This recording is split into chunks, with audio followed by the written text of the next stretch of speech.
اور یہ سارے ملک کو دنیا میں ملک کو بدنام کر دیا ہے.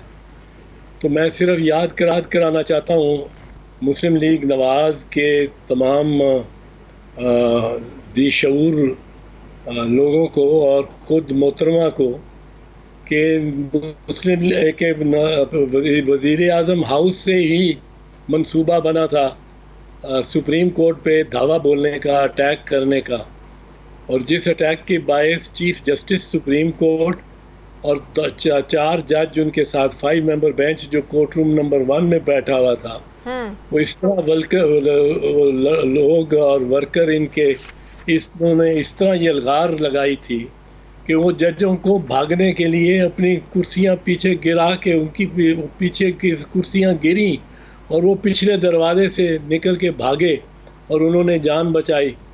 تو وہ بھی وزیر اعظم ہاؤس میں ہی ہوا تھا. پھر وزیر اعظم ہاؤس سے ہی ٹیلی فون گئے تھے ملک محمد قیوم، جسٹس ملک محمد قیوم کو، چیف جسٹس راشد عزیز خان کو، اور ان کو یہ حکم دیا گیا تھا چیف جسٹس ہاؤس سے کہ شہید بی بی کو اور آصف زرداری کو 7 سال سزا قید کی دی جائے. انہوں نے جب ریزسٹ کیا ججز نے، ملک قیوم نے، تو اس پہ اس کو کہا گیا کہ چلو کم از کم 5 سال قید دو اور جائیداد ساری ان کی منقولہ غیر منقولہ اور جہاں بھی ہے وہ ساری ضبط کرو. یہ بھی ان کو کہا گیا اور یہ پرائم منسٹر ہاؤس سے ہی ہوا.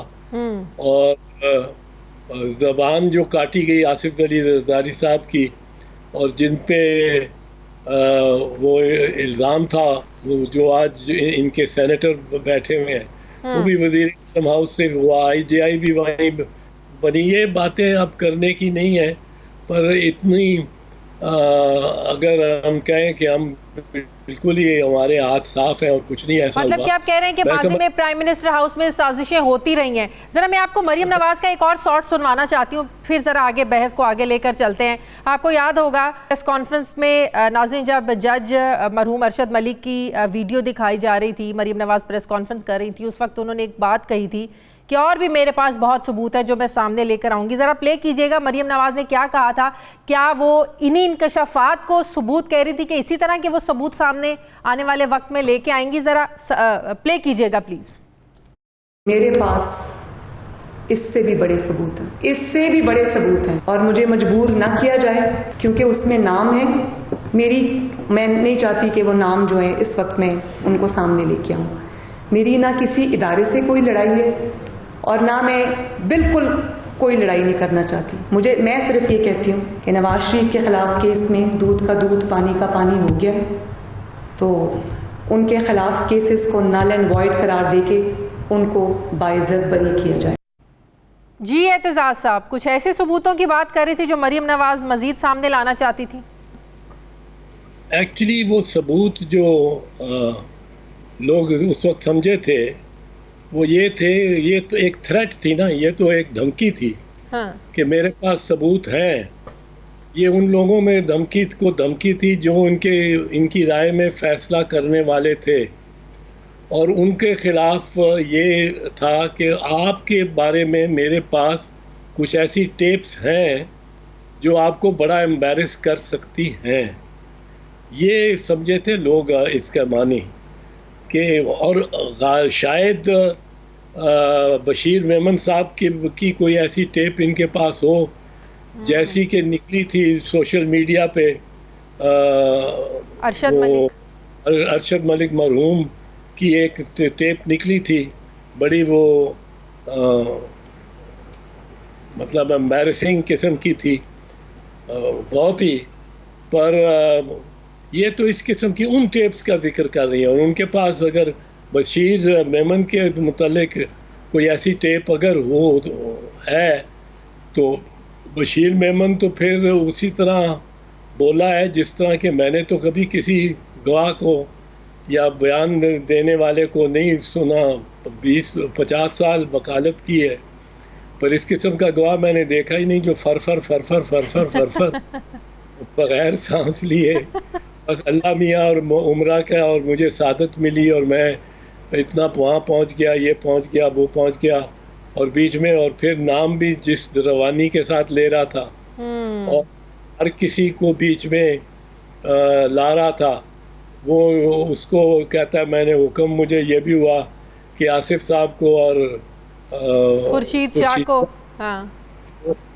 کو بھی کے خلاف بھی بناؤ مقدمہ. وہ تو یہ بڑا ناز سے کہتا تھا کہ میں نے سارا کیا ہے اور اومنی گروپ میں نے. یہ تو سپریم کورٹ میں اس زمانے میں جب پیش ہوتا تھا تو یہ بڑا فخر کرتا تھا اس بات پہ، اور پیپلز پارٹی نے تو درخواستیں دی تھیں کہ اس کو ہٹایا جائے اس انویسٹیگیشن سے، اس کو نہ رکھا جائے.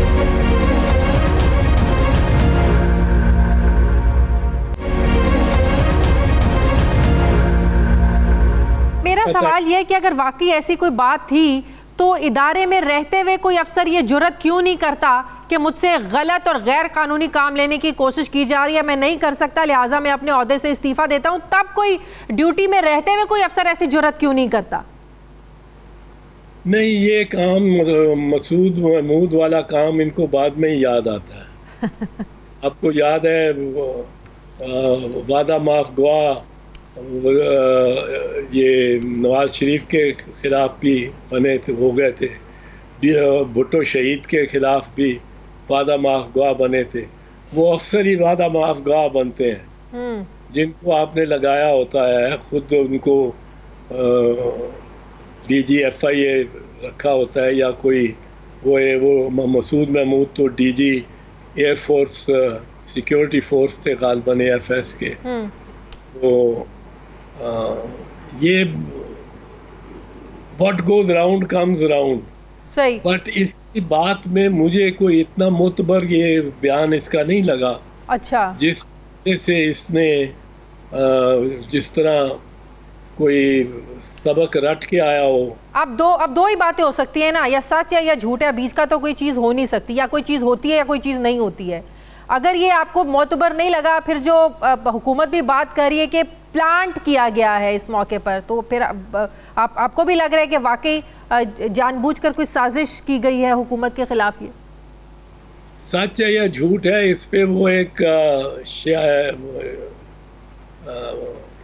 اردو کے میں انڈین شاعر ہے، اس کا ایک شعر ہے، میں عرض کرتا جاؤں. یہ گھٹے یا بڑھے تو سچ نہ رہے. سچ تو وہی ہوگا نا جو اگر گھٹ کم کیا تو سچ نہیں رہا، زیادہ کر دیا مبالغہ کر دیا تو سچ نہ رہا. بالکل. یہ گھٹے یا بڑھے تو سچ نہ رہے. جھوٹ کی انتہا ہی نہیں. بالکل. جھوٹ کی انتہا ہی نہیں. صحیح، بالکل صحیح. جھوٹ کے کوئی پیر نہیں ہوتے نا، بالکل صحیح بات ہے. مجھے یہ بتائیں کہ نون لیگ کے کیسز پر ان انکشافات کا کوئی اثر پڑے گا سر؟ میں آپ کو ایک چیز اور عرض کر دوں، بڑا ڈیلیبریٹلی اور بڑا سوچ سمجھ کے قاضی فیض عیسیٰ صاحب کا نام اس میں ڈالا گیا. اگر فرض کیجئے قاضی صاحب اپنا مقدمہ ہار گئے ہوتے اور جج نہ رہے ہوتے تو یہ اس کا نام اس کی طرف جاتا ہی نہ، وہ اس کا ذکر ہی نہ کرتا، اس کیس کا بیچ میں بات ہی نہ کرتا. اچھا، یہ بھی آپ کو لگتا ہے سوچ سمجھ کے ڈالا گیا؟ ہاں، بڑا یہ نیٹنگ کرتی تھی نا بیبیاں، دو سوئیوں کے ساتھ سویٹر کرتی تھیں والدہ اور بہنیں اور خواتین، معزز خواتین بھی. تو وہ جس طرح کا ڈیزائن بناتی تھی نا، وہ نیٹنگ اس میں یہ بیان نیٹ ہی اس طرح ہوا ہے کہ اس میں ایک معاملہ جو ہے وہ یہاں تک پہنچے کہ بریت ملے سب معاملات سے شریف خاندان کو. یہی میں پوچھ رہی ہوں، کوئی انکشافات، کوئی اثر پڑے گا شریف خاندان کے کیسز پر؟ نہیں، اگر وہ چاہتے ہیں وہ تو تبھی بنے گا نا. اگر مریم بی بی یہ بیان لے کے جائیں گی کسی عدالت میں اور پیش کریں گی، یہ ان کو پیش کرنا چاہیے. ہاں. اور پھر اس پہ اس کو بلایا جائے گا جو ہے یہ بشیر میمن کو، اور اس کی جرا ہوگی. پھر اس کے ساتھ دوسرے گواہ بھی بلانے لے. لیکن بات تو پھر وہی ہے نا, عدالت تو ثبوتوں پر چلتی ہے نا, زبانی کلامی بیانات کی تو کوئی اہمیت نہیں ہوتی نا. آپ سے زیادہ بہتر کون بتا سکتا ہے؟ اگر تو ان کے پاس کوئی تحریری حکم نامے ہیں جو پرائم منسٹر ہاؤس کی طرف سے ان کو ملے, اور ان کے پاس وہ تحریری حکم نامے ہیں جو انہوں نے یہ کہہ کر انکار کیا کہ میں نہیں کر سکتا, پھر تو بات بنتی ہے نا چوہے صاحب. ہاں پھر تو بنتی ہے. اگر ان کے پاس ٹیپ ریکارڈنگز ہی ہیں پرائم منسٹر کی, جس طرح ٹیپ ریکارڈنگز تھیں شہباز شریف کی اور سیف الرحمان کی, وہ ٹیپ ریکارڈنگز پیش کریں جن میں یہ وہ کہہ رہا ہے کہ یہ کیس ان کے خلاف بناؤ, اور یہ کہہ رہے ہیں نہیں بناؤ. جس طرح وہ ٹیپس چلی تھیں اور سپریم کورٹ میں گئی تھیں, چلی تھیں, جب بی بی اور آصف صاحب کو بری کر دیا تھا سپریم کورٹ نے اسی ان ایسے ہی معاملات پہ, اور ان کی طرف سے وہ دباؤ پڑا تھا ججز کو. بالکل صحیح. اچھا اب تھوڑا سا آگے بڑھتے ہیں چوہے صاحب. جسٹس قاضی فائز عیسیٰ حکومت کی طرف سے جو ان پر ریفرنس بھیجا گیا, وہ کارروائی ساری ختم ہو گئی, جسے ہمیشہ کہا گیا کہ حکومت کی بدنیتی پر تھا سارا یہ ریفرنس, سارا کیس. اس فیصلے کے بعد آپ سمجھتے ہیں کہ کوئی خاص پریسیڈنٹ سیٹ کیا گیا ہے کہ آج کے بعد کل کو جج صاحبان اپنے جب اثاثے جمع کرائیں گے, سالانہ ایسٹس ڈکلیئر کریں گے, کچھ بتائیں صحیح نہ بتائیں, کوئی پوچھ گچھ کرنے والا ہوگا نہیں, نہ کوئی ایف بی آر نہ کوئی اور ادارہ. ایک پریسیڈنٹ سیٹ کر دیا گیا ہے اس فیصلے کے ذریعے, یا صرف یہ سمجھے کہ اس فیصلے کی حد تک ہی تھا یہ سب کچھ؟ دیکھیں جتنے بھی فیصلے ہوتے ہیں سپریم کورٹ کے, ان کی ایک ان کا اسپیشل سٹیٹس ہوتا ہے. ایک طرف تو میں جیسے پہلے بھی عرض کر چکا ہوں, ایک طرف تو یہ ہے کہ ایک آدمی ہے ملزم ہے یا دو ملزم ہیں, ان کو پھانسی کی سزا ہو جاتی ہے. ہاں اب وہ تو دو ملزم, ان دو کو ہی پھانسی ہوگی نا, تیسرے کو تو نہیں ہو سکتی اس کے پاس, وہ ان دو کو ہی پھانسی ہوگی نا. بالکل. لیکن سپریم کورٹ نے جو فیصلہ لکھا ہوگا اس سے جو اصول اخذ کیے جا سکتے ہیں وہ نظیر اور قانون بن جاتے ہیں. they have the status of law. وہ پھر سب پہ اپلائی کرتے ہیں. بالکل صحیح. تو آپ کہہ رہے ہیں ایک مثال بن گئی ہے, یہ نظیر بن گئی ہے.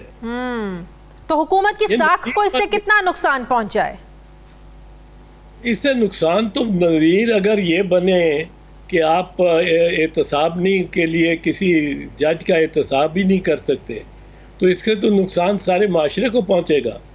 وہ میرے خیال میں وہ آخری جو پیراگراف ہے اس سے جب ڈیٹیلڈ آرڈر لکھیں گے تو گریز کریں گے, ضرور کچھ گریز کریں گے, کیونکہ یہ اب اس پہ تنقید ہو رہی ہے اس شارٹ آرڈر پہ کہ اس نے استثناء دے دیا ہے, امیونٹی مل گئی ہے.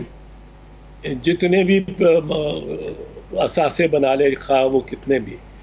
پر اس کیس پہ اب میں یہ سمجھتا ہوں, یہ تو میں نے آپ نے بات ایک ڈائریکٹ کی تو میں نے کر دی, تو میں یہ سمجھتا ہوں اس پہ اب ذرا سپریم کورٹ کے ججز کو ہمیں بھی چاہیے کہ ان کو ذرا ریسٹ لینے دیں. بڑی ٹینشن رہ چکی ہے ان کے آپس میں بھی, اور بہت ساری دراڑیں پڑی ہوئی ہیں, ان کو ذرا ہیل کرنے کا موقع ملنا چاہیے. صحیح. اور آپ سمجھ رہے ہیں, آپ کہہ رہے ہیں کہ جو ایک تاثر بن گیا ہے کہ کچھ ایک خاص طبقہ جو ہم کہیں گے یہ ٹچیبل نہیں ہے, اس طرح کا کچھ کرنے سے اب گریز کیا جائے گا تاکہ یہ تاثر نہ ملے کہ ایک غلط قسم کا پریسیڈنٹ سیٹ کر دیا گیا, آپ یہ کہہ رہے ہیں؟ ہاں یہ بھی میں کہہ رہا ہوں, اور میں یہ کہہ رہا ہوں کہ دیکھیں قاضی صاحب بھی ایک بڑا انہوں نے ایک موقف پہ ثابت رہ کے اور ایک فتح حاصل کی ہے, اور ان کی بیگم صاحبہ نے بڑے اچھے دلائل دیے ہیں, اور بڑی میں سمجھتا ہوں حیرت انگیز قسم کی وکالت کی اپنے شوہر کی بھی اور اپنی بھی. تو ان کو بھی ذرا ٹینشن ان کی بھی کم ہونی چاہیے. صحیح. جو جج ان کے خلاف فیصلہ دے چکے ہیں ان کی آپس میں بھی ٹینشن کسی طرح کم ہونی چاہیے, کیونکہ سپریم کورٹ ایک ہمارا ادارہ ہے جس کو ہم چاہتے ہیں کسی طرح تو کوئی ادارے جو چل رہے ہیں قدرے بہتر وہ تو چلیں. صحیح. ٹھیک ہے, بہت بہت شکریہ پاکستان پیپلز کے سینئر رہنما بیرسٹر اعتزاز احسن صاحب میرے ساتھ تھے. Thank you very much. مجھے بریک لینی ہے ناظرین, واپس آتے ہیں ایک چھوٹے سے وقفے کے بعد.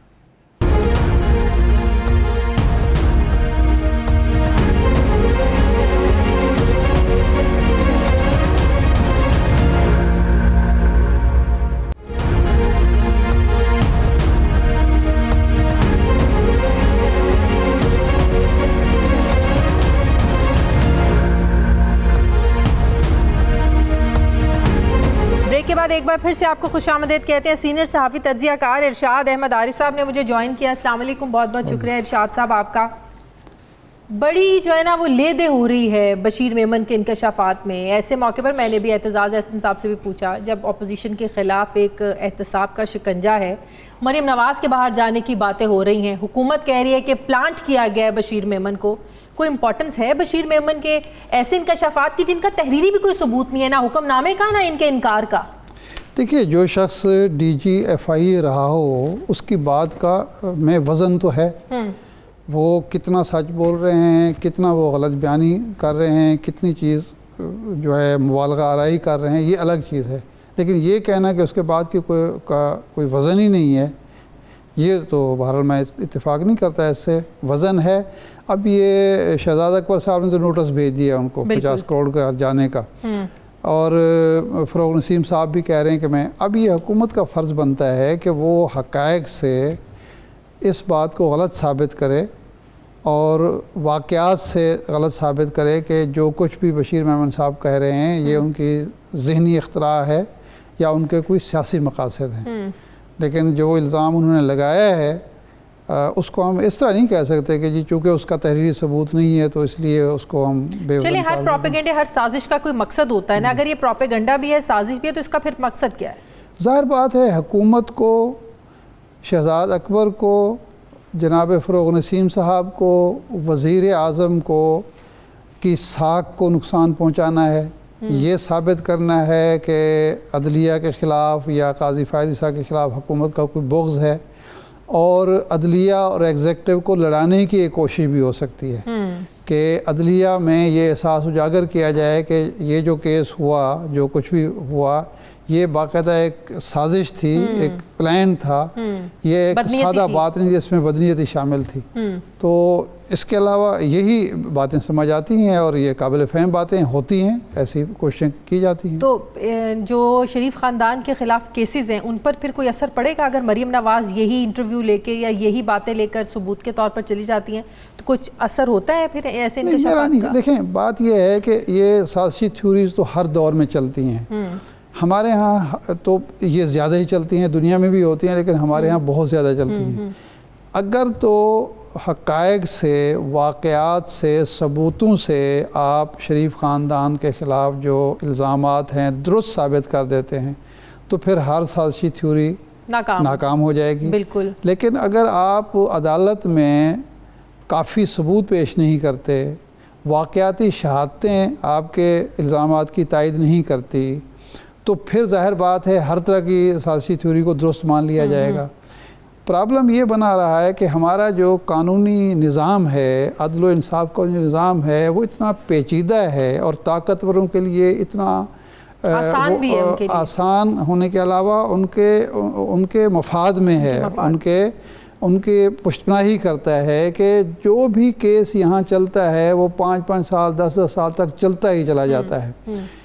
دنیا میں جو سپیڈی ٹرائل ہوتا ہے یا جلد کیا جاتا ہے, اس کے پیچھے ایک باقاعدہ ایک دانش ہوتی ہے کہ جب بھی کوئی جرم ہوتا ہے مجرم سے اور جرم سے نفرت کی جا رہی ہوتی ہے. جو وقت گزرتا جاتا ہے اس نفرت میں کمی آتی جاتی ہے, اور پھر ایک لمحہ ایسا بھی آتا ہے جب باقاعدہ ہمدردی شروع ہو جاتی ہے کہ شاید یہ کوئی اس سے انتقام لیا جا رہا ہے, اس کو زیادتی اور ناانصافی کا نشانہ بنایا جا رہا ہے. وہ یہاں پہ ہو رہا ہے. ہمارے ہاں یہی ہوتا ہے کہ اگر ایک شخص قاتل بھی ہے, 10 گواہوں کی موجودگی میں وہ قتل ہوتا ہے تو جو ہی وقت گزرتا ہے اس کے ساتھ ساتھ لوگ کہنا شروع کرتے ہیں اچھا یار وہ تو ہو گیا جو ہونا تھا، اب اس کو کیا سزا دی جائے، اس کے بچوں کو کیا سزا ملے، اس کے خاندان کا کیا قصور ہے، اور وہی قاتل سال 2 سال 3 سال 4 سال کے بعد ہمدردی کا مستحق ہونا شروع ہو جاتا ہے، کیونکہ کئی اور عوامل جو ہیں اس میں شامل ہو جاتے ہیں۔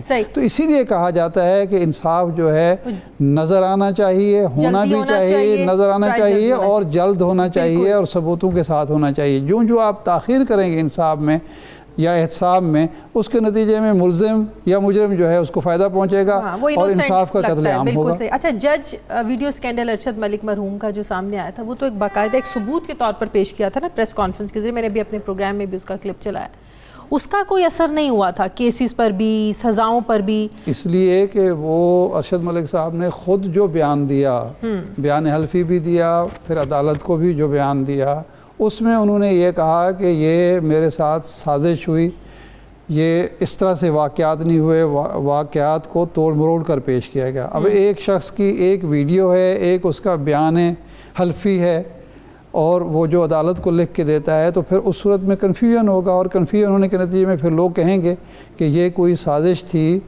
نواز شریف صاحب کو یا ان کے خاندان کو بری کرانے کی، ریلیف دلوانے کی، اور پھر یہ بھی ثابت ہو گیا کہ ان جج صاحب کو تعینات بھی خاص مقصد کے لیے کیا گیا تھا۔ صحیح۔ تو اس بنیاد پر پھر اس کا کوئی خاص، دیکھیں بنیادی چیز یہ ہے کہ اگر یہ کیسز واقعتاً انتقام کا شاخسانہ نہیں ہے، یہ کسی خاص سیاسی انجینئرنگ کا حصہ نہیں ہے، اور ان حکومت کے پاس، پراسیکیوشن کے پاس، نیب کے پاس ثبوت موجود ہیں، تو جس قسم کی بھی آپ ویڈیوز پیش کر دیں، کسی سے بیان دلوا دیں، سازشی تھیوری لے آئیں، وہ بے اثر ہو جائے گی جب آپ ثبوت پیش کر دیں گے۔ ثبوتوں کے دعوے بھی کیے جاتے ہیں، بڑی بڑی پریس کانفرنسز بھی کیے جاتے ہیں، لیکن لوگ سال 6 مہینے رہ کے باہر آ جاتے ہیں، کچھ ہوتا ہی نہیں۔ اس سے میرے خیال کوئی فرق نہیں پڑتا۔ دیکھیں اگر 110 گواہ ہیں، اور دیکھیں ہمارے ہاں پرابلم یہ ہے کہ یہ جو میں گورکھ دھندا ہے، پیچیدگی ہے، وہ کیا ہے کہ ایک کیس میں آپ اگر آپ پر وہ فرد جرم لگنی ہے اور آپ کا وکیل چاہے تو 1.5 سال تک آپ کو فرد جرم نہیں لگوانے دیتا، کوئی نہ کوئی بہانہ، کوئی نہ کوئی التوا، کوئی نہ کوئی نیب کیسز میں یہ نیب قانون یہ کہتا ہے کہ 30 دن کے اندر فیصلہ ہوگا، اور 30 دن میں کیس ہی پیش نہیں ہو رہا ہوتا، 30 دن کے اندر جو ہے گواہی نہیں پیش ہوا ہوتا۔ تو اس صورت میں آپ یہ نہیں کہہ سکتے کہ جناب کسی کے پاس ثبوت نہیں ہے، نیب کے پاس یا FIA کے پاس یا اینٹی کرپشن کے پاس یا حکومت کے پاس یا پراسیکیوشن کے پاس، بلکہ یہ نظام جو ہے یہ ایک ایسا گورکھ دھندا بنایا گیا ہے، ہر طاقتور جو ہے اس کا بینیفیشری ہے اور ہر کمزور اس کو نقصان ہے۔ بالکل صحیح ہے۔ حکومت جو بات کر رہی ہے کہ پلانٹ کیا گیا ہے، اپوزیشن کے پھر اس کے پیچھے ظاہر ہے اپوزیشن کے علاوہ تو کسی کی طرف اشارہ نہیں ہو سکتا حکومت کا۔ اس کے بارے میں کچھ نہیں کہہ سکتا کہ کیا وہ ایک انڈیپینڈنٹ ول سے یہ بات کر رہے ہیں، کسی کے کہنے پر یہ کچھ کہہ رہے ہیں، ان کا اپنا بھی تو کوئی تعصب ہو سکتا ہے یا ان کی کوئی گریونسز ہو سکتے ہیں، کئی وجوہات ہو سکتے ہیں، میں کچھ رائے نہیں دے سکتا۔ بہت بہت شکریہ سینئر صحافی تجزیہ کار ارشاد عارف صاحب۔ مجھے بریک لینی ہے، واپس آتے ہیں ناظرین ایک چھوٹے سے وقفے کے بعد۔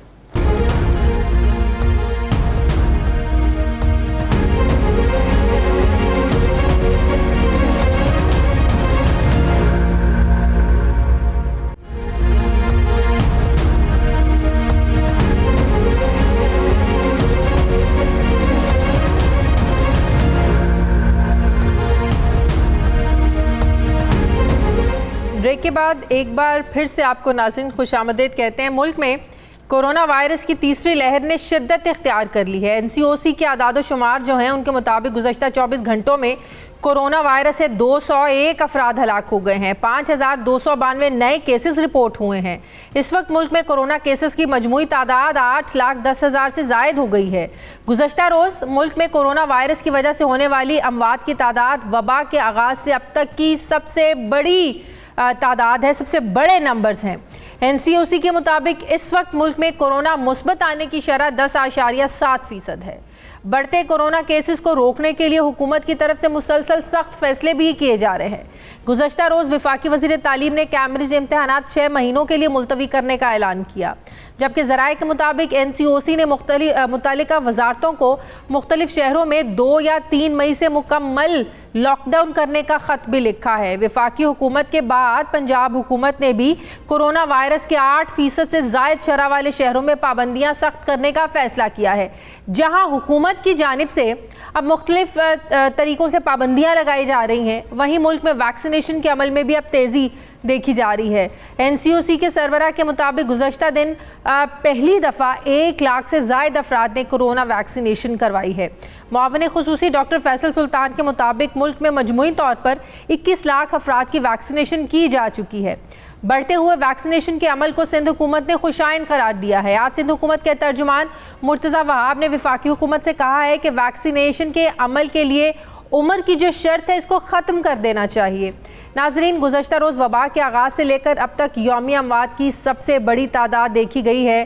بحیثیت شہری ہم پر بھی یہ فرض ہے کہ ہم ذمہ داری کا مظاہرہ کریں، ماسک پہنیں، سوشل ڈسٹینسنگ رکھیں، سماجی فاصلوں کا خیال ہمیں رکھنا چاہیے۔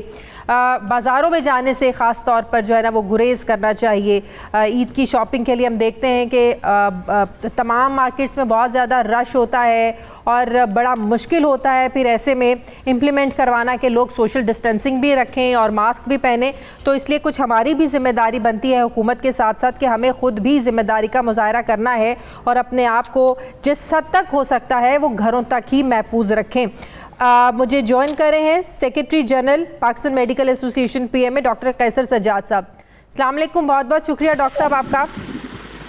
وعلیکم السلام، بہت شکریہ۔ بھارت میں کورونا کی جو حالیہ لہر ہے ڈبل میوٹنٹ نامی کورونا وائرس جو بتایا جا رہا ہے، پہلے کہا جا رہا تھا کہ جو برطانیہ سے لہر آئی ہے اسٹرین یہ بہت خطرناک ہے، اسی وجہ سے ہمارے ملک میں جو کیسز ہیں وہ بڑھنا شروع ہوئے۔ جو بھارت میں ایک نئی قسم سامنے آئی ہے یہ کتنی زیادہ خطرناک ہے؟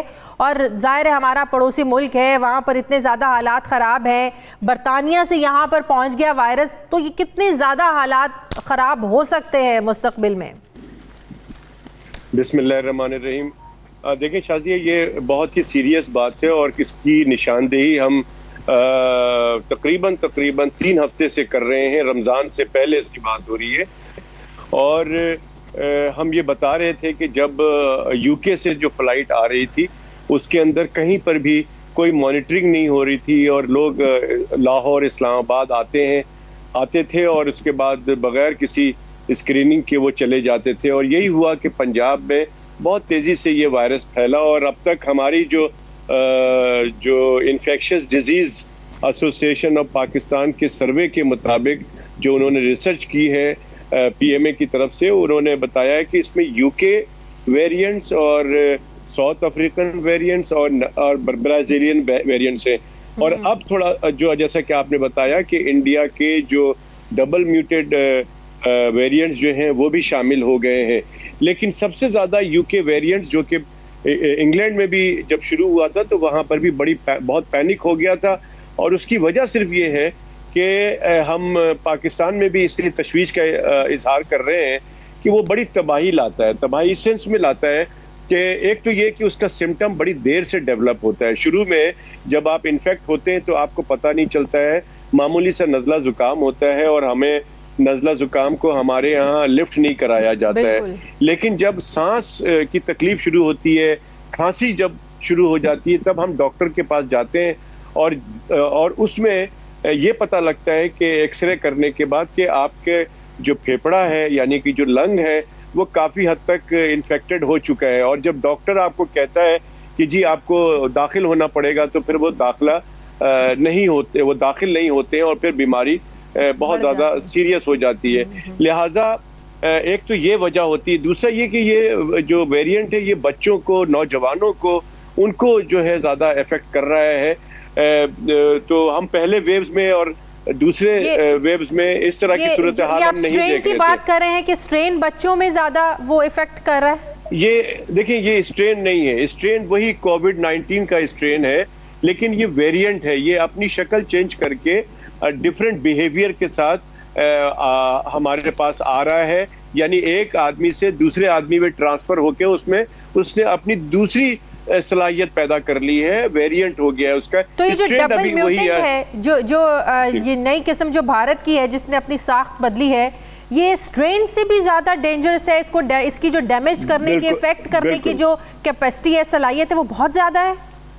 جی اسی لیے تو زیادہ خراب ہو رہا ہے کہ مریض کو پتہ نہیں چلتا ہے, جب پتہ چلتا ہے تو بہت دیر ہو چکی ہوتی ہے.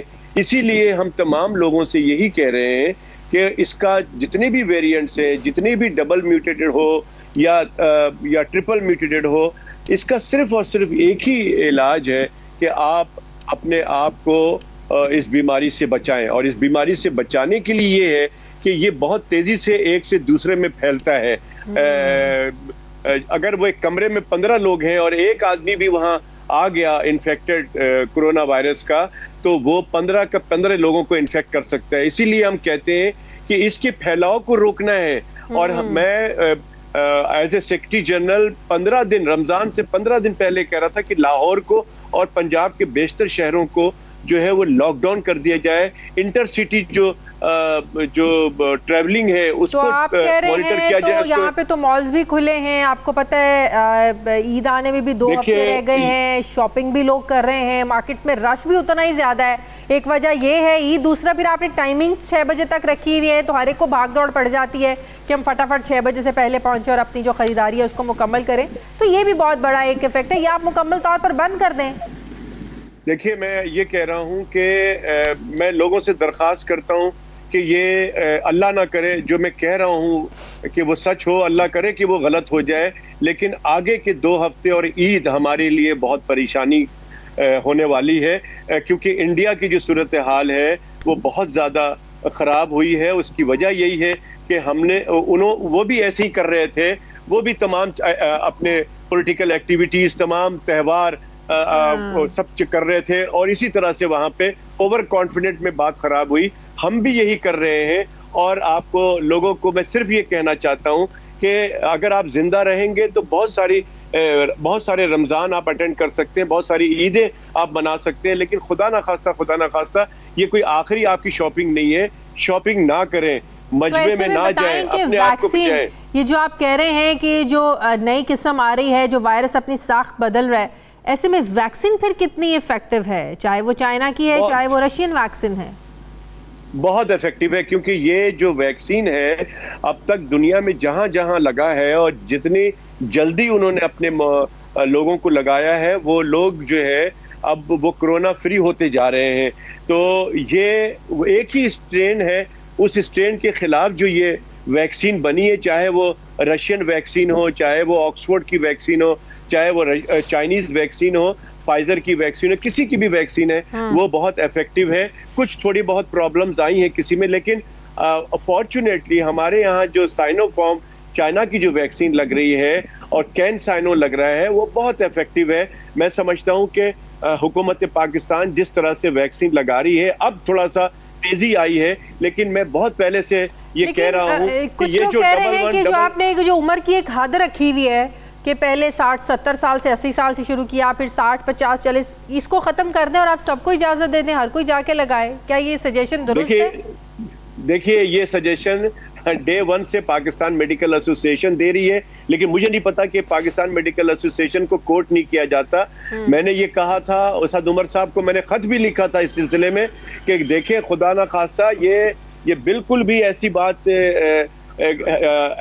ہے کہ اتنا سست روی سے ہے کہ یہ 2028 تک بھی ہم لوگوں کو ویکسینیٹ نہیں کر سکیں گے. خدارا یہ جو 1166 کا سلسلہ ہے اس کو ختم کیا جائے. تو پھر اس کے پیچھے ریزن کیا تھی؟ وہ ریزن کیا تھی کہ وہ کیا ریزن دیتے تھے کہ ہم یہ اس طرح نہیں کر سکتے کہ سب کو ایک دفعہ اجازت دے دیں؟ دیکھیں میں سمجھتا ہوں کہ ویکسین کی جو اویلیبلٹی ہے وہ شاید ایشو ہے جس کی وجہ سے یہ سب کو نہیں کھول پا رہے ہیں. لیکن میرا خیال میں اب شاید ویکسین آ رہی ہے, تو ابھی بھی یہ ہے کہ 18 سال سے جتنے عمر کے لوگ ہیں سب کو جو ہے وہ اوپن کر دیں اور شناختی کارڈ کا سسٹم رکھیں کہ لوگ شناختی کارڈ لے کے اور ویکسینیشن سینٹر جائیں, وہیں رجسٹر کرائیں اور ویکسین لگائیں. دیکھیے جتنی جلدی ہم اپنے ایک عوام بات کو بتائیں ویکسینیٹ ڈاکٹر کریں صاحب، گے ابھی آپ کہہ رہے ہیں کہ بچوں کو یہ جو وائرس ہے بہت زیادہ، یہ جو اب نئی ویو ہے یہ بہت زیادہ افیکٹ کر رہی ہے، تو بھی ڈاکٹر صاحب یہ بھی کہتے ہیں کہ بچوں کے لیے ویکسین نہیں ہے، بچوں کو ویکسین نہیں لگا سکتے، تو بچے پھر کیسے محفوظ رہیں گے؟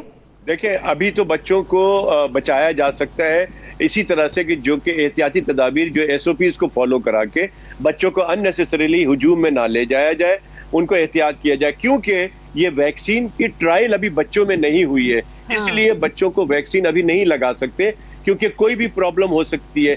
تو جب یہ آہستہ آہستہ جب یہ ٹرائل ابھی چل رہی ہے، یہ نیا وائرس ہے، نئی ایجاد ہے، نیا ویکسین ہے، تو جیسے جیسے اس میں ریسرچ ہوتی جا رہی ہے ویسے ویسے ریکمنڈیشنز ابھی آتی ہمارے جا رہی ہیں کہ ہسپتالوں اس میں کی لگانا۔ صورتحال ہم کہہ سکتے ہیں کہ اوور لوڈڈ ہے، اور ابھی بھی بہت زیادہ شکایات تو ہیں کہ بیڈز نہیں مل رہے لوگوں کو، کتنا پریشر بڑھ چکا ہے ہمارے ہاسپٹلز پہ؟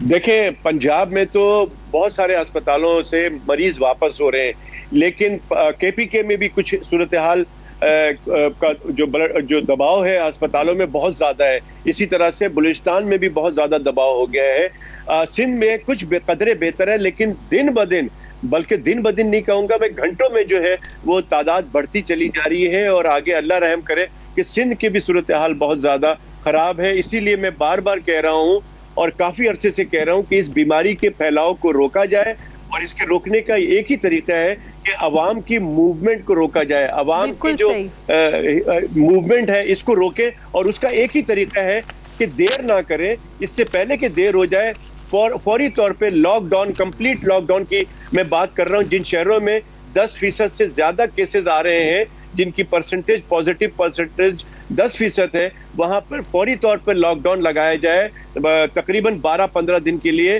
تاکہ یہ بیماری وہیں پر رک جائے اور ہمارا جو نمبر آف کیسز ہے وہ نیچے جائے۔ اور یہ میں دیکھتا ہوں کہ جو جن ممالک نے ایسا کیا ہے وہ کامیاب رہے ہیں۔ یہ تمام اسمارٹ لاک ڈاؤن اور مائکرو اسمارٹ لاک ڈاؤن سے کوئی فائدہ نہیں ہوگا۔ ٹھیک ہے، بہت بہت شکریہ۔ میڈیکل ایسوسی ایشن کے سیکرٹری جنرل ڈاکٹر کیسر سجاد میرے ساتھ ہیں۔ ناظرین ہمارے پروگرام کا وقت ختم ہو گیا ہے، فیڈ بیک آپ ضرور دیجیے گا، اپنا خیال رکھیے گا، مجھے اجازت دیجیے، اللہ حافظ۔